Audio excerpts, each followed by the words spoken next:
mga loads, nandito nga tayo ngayon sa Tutuban Bus Terminal. At muli, si Kuya Edgar's Vlog uli ang natsyempohan ko sa kanyang first trip. Si Bruno 7304. What's up, Kuya Edgar's Vlog? At si Boss Jerome ng BTI 1836. First time ko nga palang sasampa kay Bruno, no? At eto nga, at nag full pledge welcome pa sa akin si Kuya Edgar. At napansin ko din, iba din ang driver niya.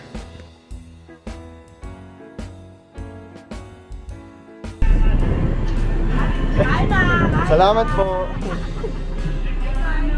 Naalok pa nga tayong kumain. Salamat po at shoutout po sa inyo kung mapanood nyo man to.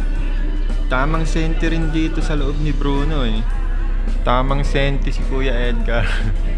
Tas ayun nga ang maikling walkthrough natin kay Bruno. At halos 15 minutes din silang nag-stop dito. At for dispatch na uli sila pa Bulacan-Bulacan. Boss, ingat! Ingat po kayo palagi sa biyahe nyo ni Bruno, kageng-geng. Hanggang sa muling pagkikita po natin. Pwede nyo din pong i-follow si Kuya Edgar. Hanapin nyo lang po ang Edgar's Vlog na may 100,000 followers sa FB.